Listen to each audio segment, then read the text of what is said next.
Hey guys, Crooked Leg here. We're actually in the dining room and we are going to show you guys today a video on how we make our pieces when we paint them. Not going to show you how the actual units themselves are painted, but show you how the actual bases start and what they look like from start to finish.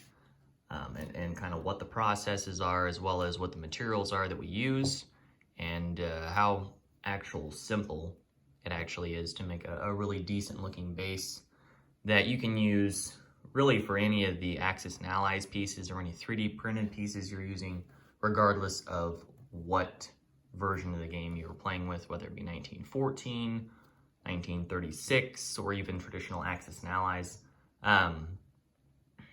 These units that you can see here, these are all in roughly, I think they're 8mm scale is what the actual vehicles are. Now the infantry that I use, those are actually in 10mm. But that's just to make the detail pop a little better and make it easier to tell what's what. So let's go ahead and get into it here. So typically what we start with is we use a 10mm disc, and doesn't have to be anything fancy. These are just off of Amazon. You can usually get, I believe I can get 50 of these in a bag for like $4 or $5. So not extremely expensive. If you had the right setup, you could probably use like curtain rods that are wooden, and you could probably cut them up if it's a 10mm rod and just make your own discs. I don't have the luxury of that, so I just order them. But you probably would have to deal with splintering, but you could sand that off easy enough to avoid that issue. So basically what we do to begin is we'll take the disc and we're gonna use good old-fashioned Elmer's glue. So this is just Amazon bulk Elmer's glue, nothing fancy. Some people might use a more expensive glue. I use Elmer's glue because it actually holds up quite well. It dries clear, and if I get it on my hands, I don't have to worry about losing skin or a fingernail, or gluing an infantry to my finger that's not gonna come off until I've soaked it in acetone for a few hours. So just regular Elmer's glue. I've probably used more as an adult making these pieces than I ever used in elementary school. So, okay. So let's go ahead and get into it then. Let me show you how we get to, let me show you how we get from this to this. So, and again, not gonna do a tutorial today on how the actual vehicles are painted, but just the bases. So, okay, so we're gonna take the disc, we're gonna open up the Elmer's glue. I don't pour any of the Elmer's glue out. I just use, just take an old brush, just any old brush, and you wanna wet it. And then I just dip it right into the bottle. It doesn't really matter with the Elmer's glue. And then typically I don't have just an empty disc. I'll have a unit that's already hot glued on here. I used to use super glue, but hot glue is cheaper and holds up the same for the most part, because we're not too hard on our pieces. I mean, you could drop it and it's not gonna fall off. So that was really the pretense of why we use what we use. So, okay, so take your unit. You're just gonna glob on your glue. Doesn't have to be perfect, but you wanna get all the surface area covered.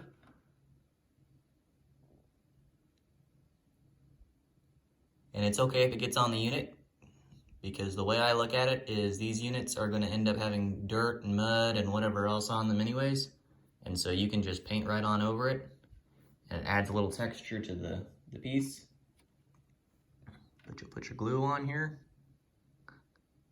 And I usually try to put it on thick because the Elmer's glue actually does tend to get absorbed into the wood.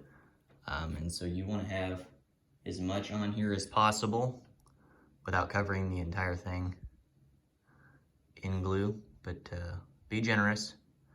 And remember, get all the cracks in, and you don't have to be perfect, because again, you want variation because the ground is not always flat. So, at least not in my world. So, okay. So, once you're done with that, you can just lay your brush off to the side. You're gonna lay your piece down.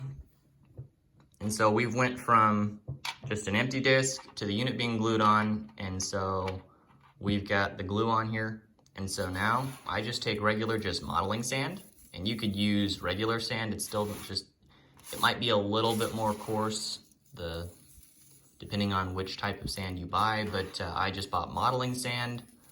You could probably buy small enough grain sand, but really all you're gonna do is you're gonna pick it up and you're just gonna sprinkle it over the top and get it all the surface area covered that's got the glue. And it doesn't look pretty right now. Trust me, when I had to do trial and error to get here, I thought, what is this? This looks awful. But as it turns out, if you paint over it and then add some dusting effects, it actually looks pretty good. So, all right, so then just take your fingers, you're gonna clean up the edges because there might be a little bit of residual glue that got on there.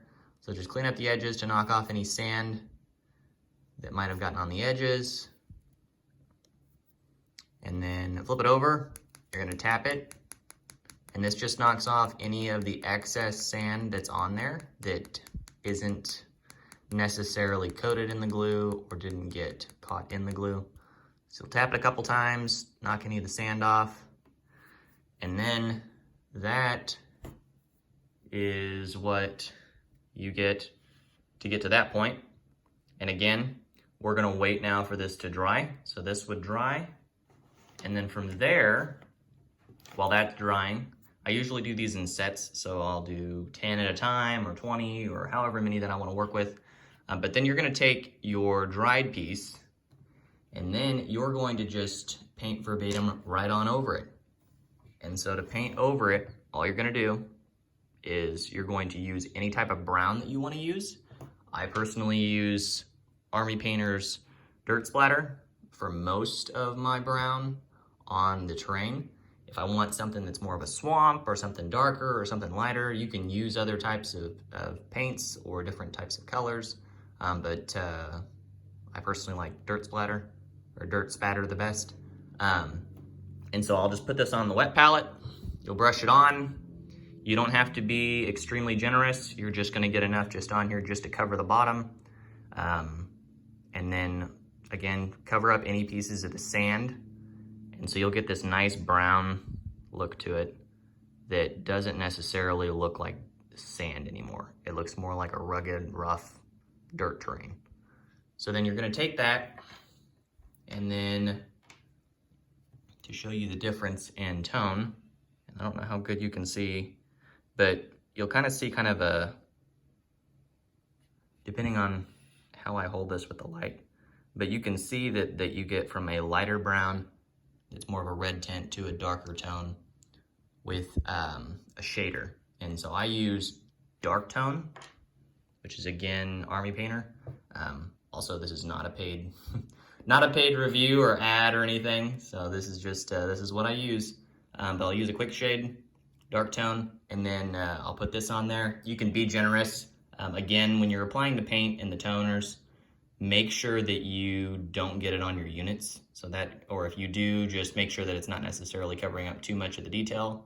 Because again, it doesn't have to look perfect because these units are gonna be effectively in combat. They're gonna have dirt, terrain, whatever else all over them. But applying that fills in the gaps and kind of gives a shadow effect. And then from there, once you've got that on, then you're going to actually take it again. And then your next step, you're gonna use, I don't even really know what these are, but it's like a weathering set. I got two of these, one that has sand, light sand, and mud, and the other one has like snow and soot and stuff like that, or rust, that's what it was. And I just got these at Hobby Lobby. You could probably get them at your typical modeling store. But you'll open it up. It's gonna look like a makeup kit. My wife always gives me a hard time that I'll be sitting there on the couch putting on makeup, but I'm putting it on my units. So, but anyways, you'll take it and you can kind of see, it's a little difficult again.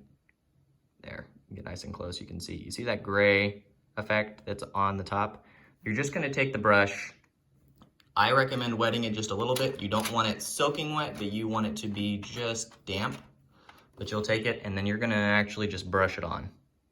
And so you don't have to be super generous. You don't have to be super hard on it. You just run the brush over it and it will add that effect. I use mud for it just because it stands out the best over the top, but it gives it depth and adds an extra layer of detail.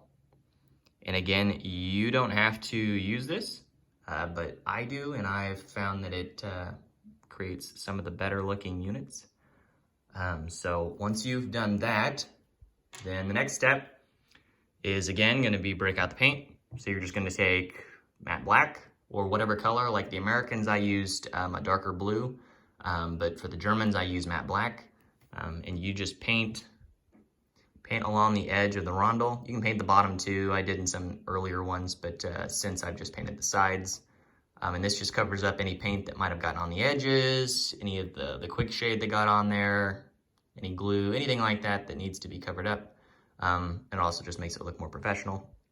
But do be careful though as you get to this point, because you'll want to make sure that you avoid getting any black on the actual dirt, as it will not necessarily completely show up, but it could hurt your detail work if you're not careful. So again, that's your final piece there.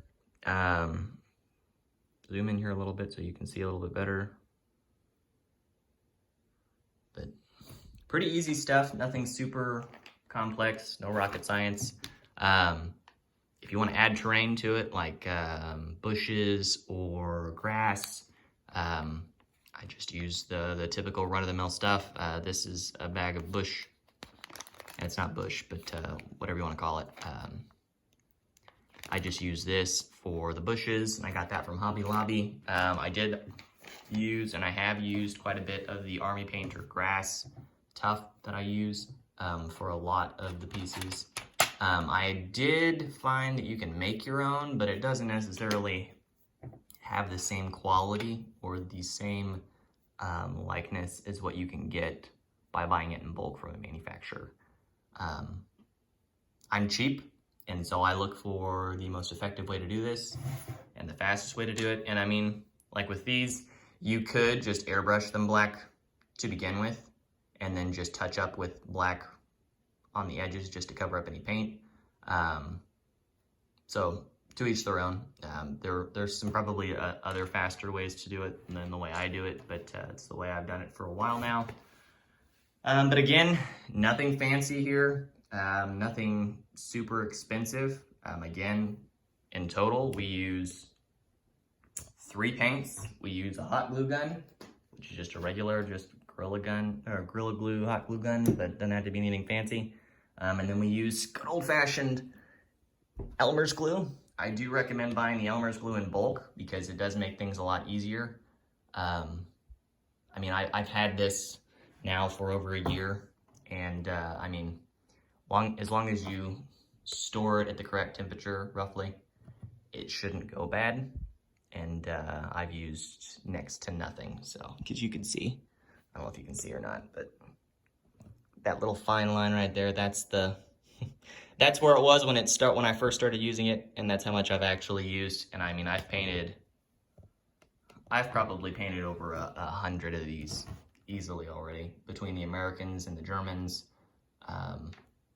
So that is the setup, and that's how we do it. I do recommend using something to hold your pieces with as you paint them though. It does make things easier. You can hold them in something kind of like this. I personally use something like this, but I'll also put a popsicle stick in the middle and then hold it down with some sticky tack. Sticky tack is also a good use if you're working with camouflage, as it lets you cover up specific areas. and then add your detail to it. This one I did use some sticky tack, and you can still see a little bit of the white sticky tack there, but from a distance it looks more like snow, and is pretty difficult to actually see it from a distance. This one I used sticky tack and actually used it with airbrush, and so this was airbrushed on green and brown with a base coat of desert sand. And the decals are just run-of-the-mill decals from HBG. And well, a lot of my pieces that I've got here were 3D printed or came out of Axis and Allies 1940. Some of the pieces I use are HBG. So like you'll see these down here, these are some of the HBG units I've got for the Russians. But that's basically it. So I would say probably for your one-time setup costs, I mean, between the paint, if you figure the paints are each $1.50 or $2 a piece, yeah, they're probably about $2 a piece, maybe closer to $3. So say you spent $10 between your paint, you spend $5 on the wooden discs, so you're at $15. You buy yourself a hot glue gun for a startup cost, as well as a bottle of Elmer's glue. That, and then the brushes, and then these were a little expensive. I think they ran about $10 a piece, or $7, somewhere around there. But I've had it now for a year and haven't really made much of a dent. I would say the thing that's going to run you the most expensive is going to be your fake terrain. This stuff is typically rather expensive for some fake stuff. But if you didn't want to buy that, you can definitely go use old dead dry leaves from your yard. You can use dry sticks. Just make sure that they're dried out, not wet. You don't want any moisture with any of your stuff. So I would say probably, for those of you who are into painting and are looking at trying to get started into something kind of like this, if you wanted to, you're gonna probably already have the paint, you're gonna probably already have the brushes, you're gonna have the terrain more than likely.